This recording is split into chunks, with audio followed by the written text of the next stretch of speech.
반갑습니다. 김동훈입니다. 한 20분, 25분 정도 얘기를 하겠습니다. 얼마 전에 2022학년도 수능 국어를 쳤는데요. 생각보다 많이 까다로웠습니다. 네, 많이 까다로웠고요. 네. 제 수업 듣는 학생들이 보통 1등급이 한 45% 정도 나오는데 올해 같은 경우에는 지금 현재 한 39.7%. 그러니까 확실히 좀 까다로우면 고3들이 1등급 비율이 조금 줄어드는 사실입니다. 왜 까다로웠나라고 생각해보니 독서가 되게 어려웠어요. 인문학 독서가 어려웠는데 조금만 좀 깊이 얘기하면요. 원래 수능 국어라는 게 주어진 제시문을 정확하게 읽으면 배경지식과 무관하게 풀 수 있는 문제들이 출제돼야 되는데 올해 출제진들이 그 배경지식을 EBS 교재를 본 학생들이 유리하게 출제했어요. 그래서 보통 EBS 교재 같은 경우에는 문학 같은 경우는 학생들이 꼼꼼하게 보고 독서 같은 경우에는 그냥 한번 읽고 넘기는 게 거의 대부분인데 올해는 독서에서 조금 꼼꼼하게 나와서 학생들이 좀 당황했던 것 같습니다. 시간도 좀 부족했고요. 그 다음에 선택 과목도 1교시 수능을 시작하고 나서 그 출제위원장께서 언론에 나오셔서 국어든 수학이든 선택 과목의 유불리를 좀 최소화하겠다 이렇게 말씀하셨는데요. 저는 예측하기에 원래 엄매 선택자들의 표준 점수가 되게 높습니다. 화작 선택자들도 낮고요. 근데 그래서 그 선택 과목 표준 점수 산정식에 따라서 제가 예측하기에는 화작은 조금 쉽게 나오고 엄매는 조금 까다롭게 내서 그래서 선택 과목에 고정을 하겠구나라고 생각했는데 오히려 역으로 화작을 되게 어렵게 냈어요. 그러고 보니까 비슷하게 점수 차이가 한 2점 정도 차이가 나더라고요. 그래서 올해 엄매를 선택할 것인가 화작을 선택할 것인가 내년에 라고 고민하는 학생이 있다면 제 같으면 엄매 선택하는 게 훨씬 더 좋을 것 같습니다. 엄매가 공부량이 좀 됩니다. 공부량이 좀 되는데 화작은 공부할 게 별로 없거든요. 독서하고 비슷한 건데 근데 막상 수능장에 가서 어려운 문제가 출제되면 되게 힘들 것 같아요. 그래서 엄매 선택이 조금 더 낫지 않을까. 아직 시작하기 전이니까요. 그런 것들 생각하면 좋을 것 같고 문학 같은 경우에는 기출 작품들이 이때까지 수능에 출제됐던 작품들이 가끔 다시 한번 출제되는 이게 이제 올해 6월, 9월의 흐름이기도 했는데 그래서 문학 같은 경우에는 기출 작품, EBS 작품뿐만 아니라 기출 작품도 좀 공부해야겠다라는 것이 일주일쯤 전에 쳤던 올해 수능 국어의 어떤 양상 아니었나라는 생각이 듭니다. 요 브로셔 좀 펴보시겠습니까?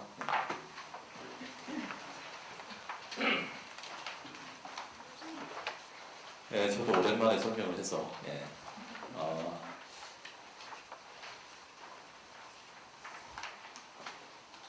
그 브로셔에요. 한 4페이지 정도 보시면 필자와 대화라라고 나와 있습니다.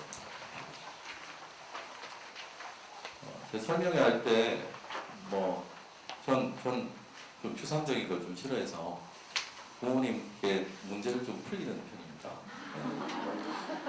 4페이지 지문을 한번 읽어보시고 뒤에 5페이지를 보시면 문제가 나오는데요. 끝까지 잘 들어주세요. 5페이지를 보시면 문제가 나오는데 딴 거 푸시지 마시고요. 딱 두 번째 문제. 보기의 내용이 들어가기에 가장 적절합니다. 요것만 풀어주시면 됩니다. 한 3분 정도 드리겠습니다. 수준은 도1 정도의 수준입니다. 시작해보시죠.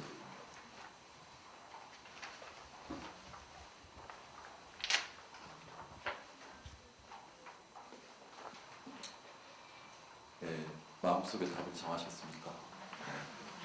표정이 자꾸 안 좋아지십니다. 왜 문제를 주제 넘게 풀리냐?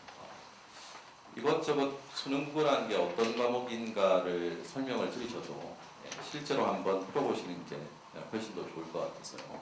그리고 어떻게 국어를 공부하는 것이 바람직한가를 한번 생각해 보시면 좋을 것 같습니다. 그 두 번째 문제에서 4번을 많이 쓰는 학생들이 있습니다. 4번을 쓰는 이유를 물으면요. 4번이나 5번을 쓰는 이유를 물으면 어떻게 학생이 대답하냐면 보기에 일식, 월식이 나왔잖아요. 그러니까 지문의 1식, 5식 뒤에 있는 부분이 답이겠죠. 이렇게 얘기합니다. 요거니까 표면을 보는 겁니다. 그죠? 문제를 푸는 트릭일 수도 있고요. 근데 그건 그런 식으로 해서 절대로 늘지 않습니다.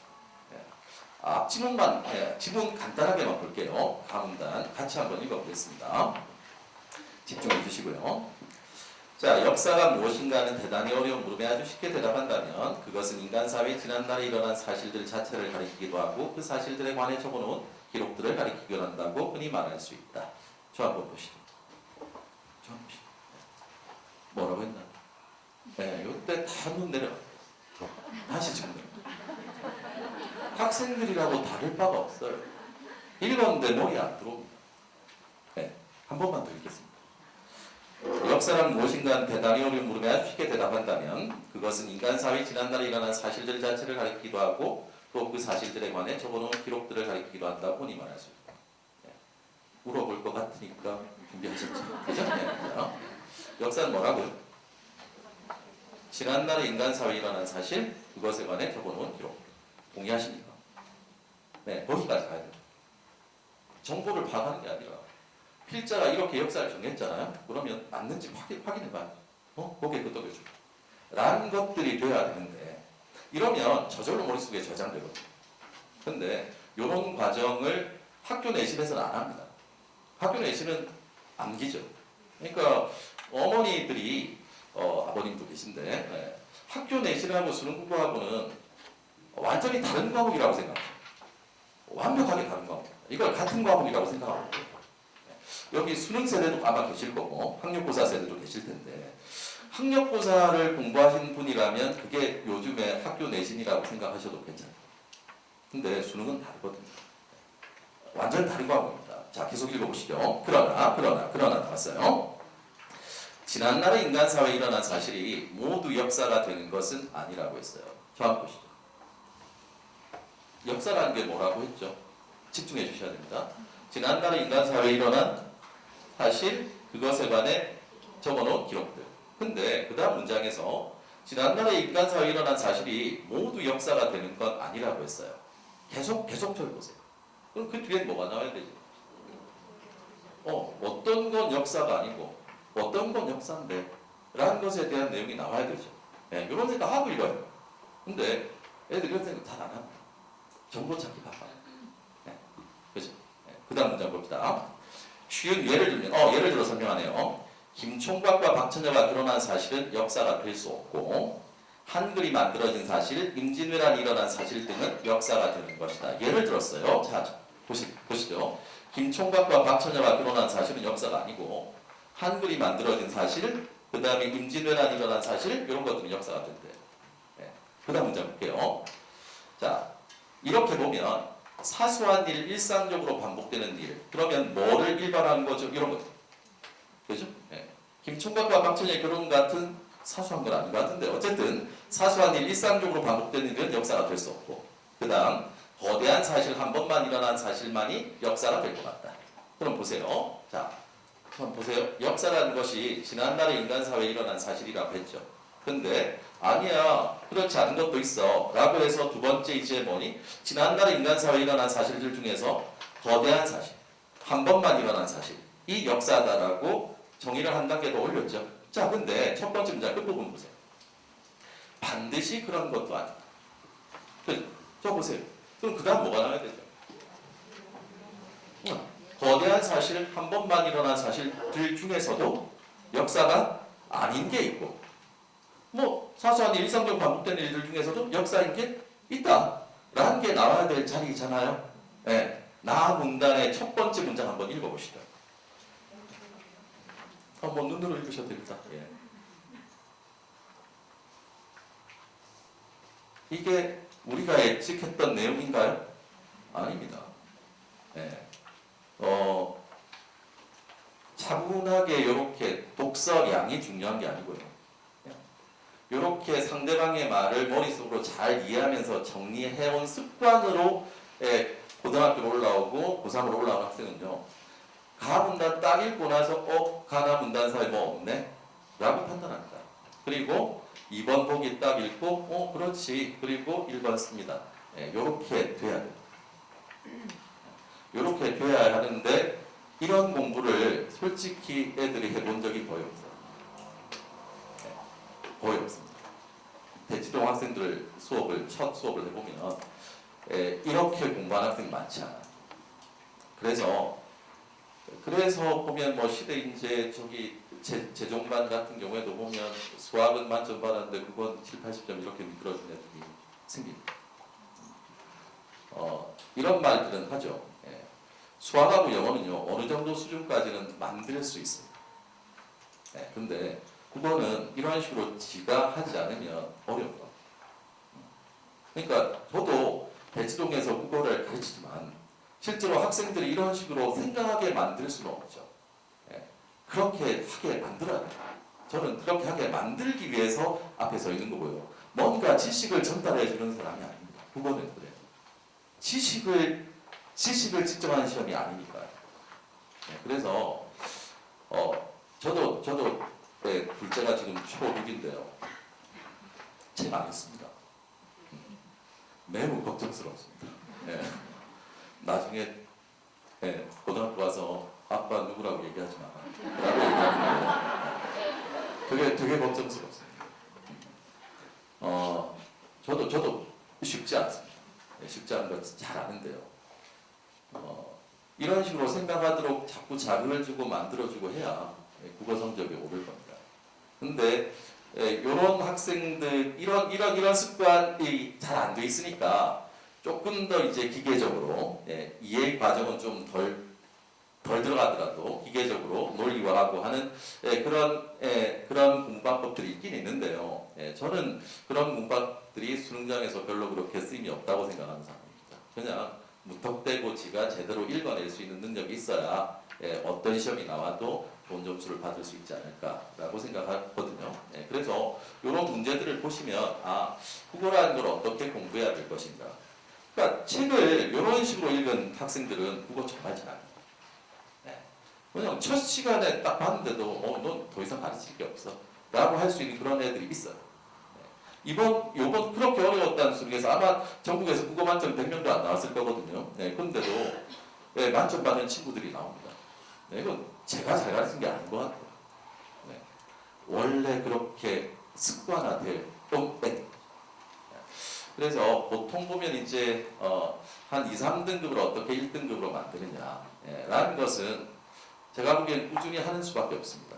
근데 지금 고3 학생들이 국어만 할 수 있는 상황이 아니잖아요. 그게 문제입니다.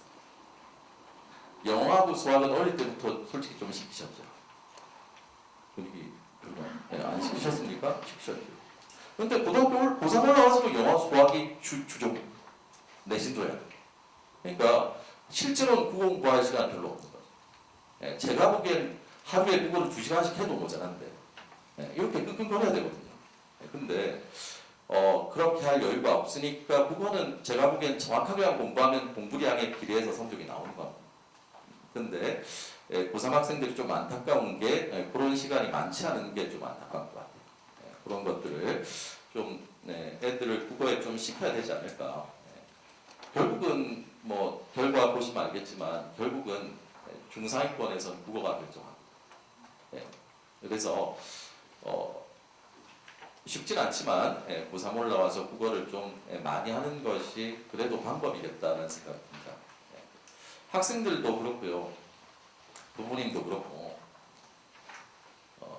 수능 끝나고 나면 대치동 커피숍에 앉아있으면 옆자리에 부모님들이 와서 국어 타고나는 거. 타고나는 측면도 없잖아 있겠죠. 근데 그렇게 크진 않다고 생각합니다. 얼만큼 하느냐에 따라서 결정되는 과목이니까요. 좀 시켰으면 좋겠습니다. 이거 왕도가 없는 과목입니다. 정말로. 문학 같은 경우에는 내신 국어처럼 공부하면 되거든요. 근데 문학이 수능에서 결정하는 문제는 거의 없습니다. 결국 독서에서 결정나요. 올해 정답률로 오답률이 높은 문제 전부 다 독서 문제였어요. 결국은 여기에서 결정냈는데 이걸 못해버리면 3등급 이상 나오기 힘듭니다. 실제로 뭐 수시에서도 3등급 별로 그렇게 큰 의미가 없는 등급이라서 독서 공부를 좀 꾸준하게 할 수 있는 그런 집중력, 여유, 시간 이런 것들이 필요한 과목이다라고 객관적으로 말씀드릴게요. 뒤에 한번 보시죠. 실제로 이런 금방 제가 같이 읽은 식으로 풀면 실제로 시간이 그렇게 오래 걸리지 않습니다. 집중한 만큼 시간은 줄어들거든요. 근데 아마 또 자녀분들이라면 이렇게 가르치면 제일 처음엔 이런 공부가 낯설어서 시간이 되게 오래 걸려요. 그래서 어떤 생각이 드냐면 3월달 모의고사를 보면 시간이 부족했어 라는 얘기를 할 겁니다. 네. 그러니까 뒤에 한번 넘겨보시죠. 네. 오른쪽에 그 8페이지, 9페이지라는 걸 보시면 뭐 기삼이 항만이라고 제가 만든 이름인데요. 기삼이는 뭐 기껏해야 3등급 뭐 이런 얘기죠. 항만이는 항상 만점 이런 얘기인데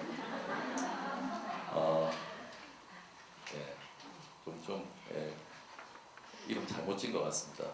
기껏해야 3등급 좀 지금 생각해 보니 상처 주는 이름인 것 같아요. 자, 어쨌든 오른쪽에 9페이지 보시면 항만이가 되기 위한 성적표라고 나와 있는데요. 위에 기사미의 성적표와 항만이가 되기 위한 성적표 9페이지, 오른쪽 9페이지라고 적혀 있습니다. 여기 보시면 OX 개수 세지 마세요. 똑같습니다. 똑같은데요.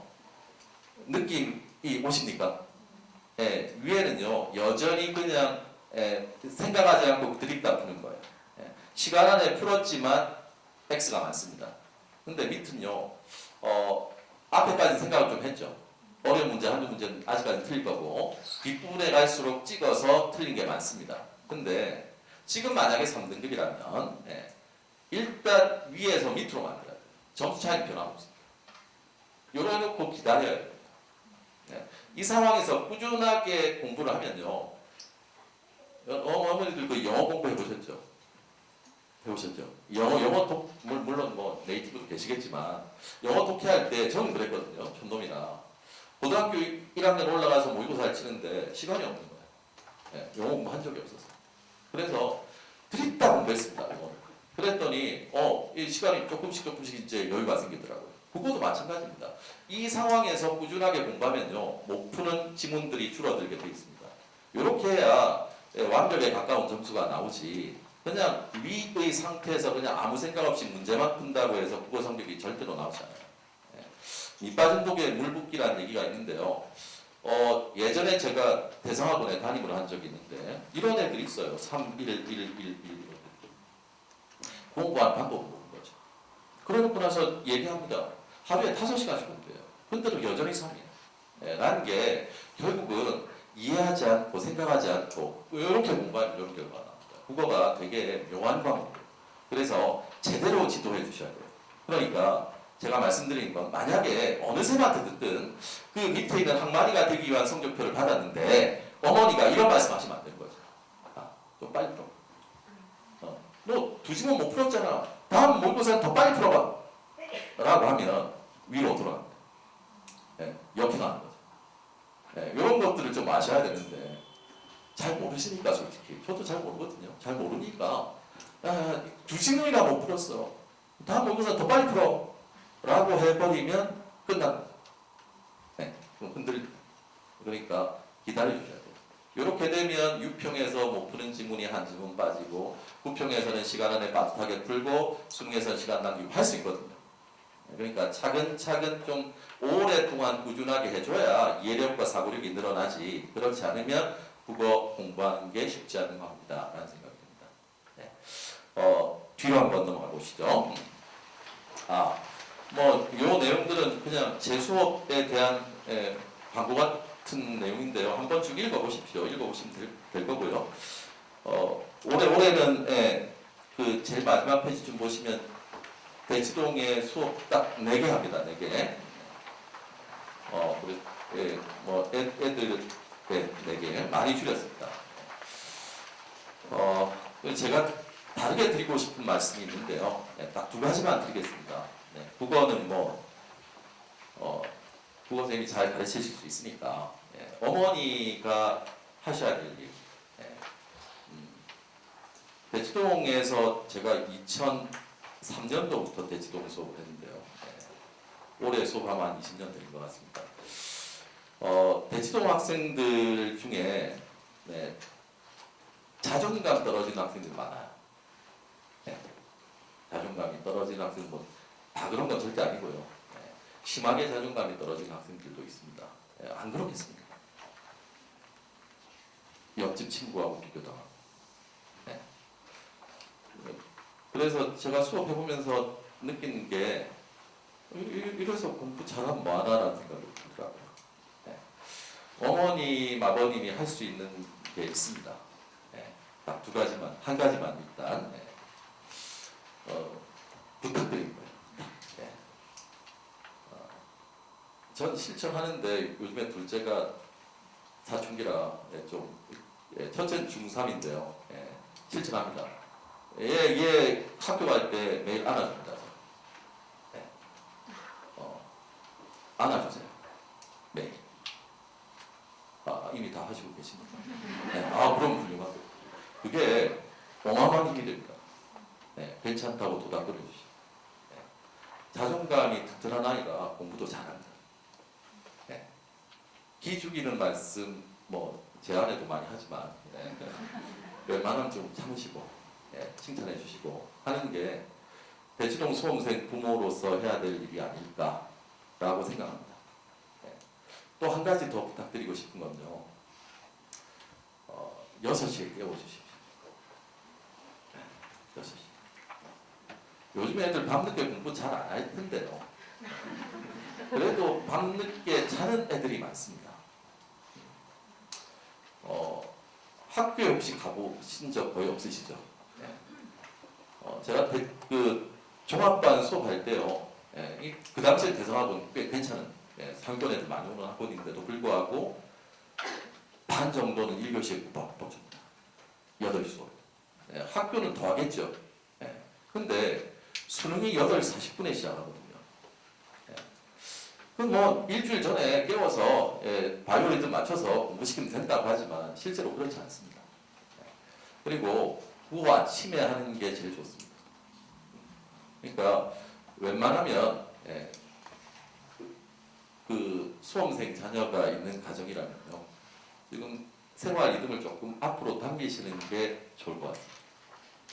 6시에 깨워서 웬만하면 6시 반쯤에 밥 먹이시고 바로 학교로 보내시든가 아니면 공부를 좀 시키고 보내시든가 어쨌든 7시부터 8시 사이쯤에는 국어 지문 읽고 있는 게 훨씬 더 유리합니다. 그리고 12시에서 12시 반쯤 되면 재우시는 게 맞습니다. 금방 보셨잖아요. 이 고1 수준의 독서거든요. 그런데 비공사공에서 이거 눈에 안 들어옵니다. 그러니까 3단 사락 이런 거 다 옛날 말인 건 아시죠? 그러니까 적어도 저는 학생들한테 6시간 자라 라고 얘기하는데요. 그래야 정말 집중할 수 있거든요. 이건 집중력 싸움입니다.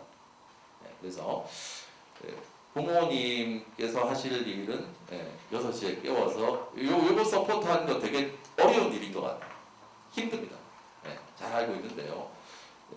거의 다 오셨잖아요. 대학 보내면 이제 끝이지. 그러니까 6시에 깨워서 학교 보내주시고 매일 한 번씩 안아주시고 하시는 게 애들도 행복해지고 가정도 행복해지는 길이 아닐까라는 생각이 듭니다.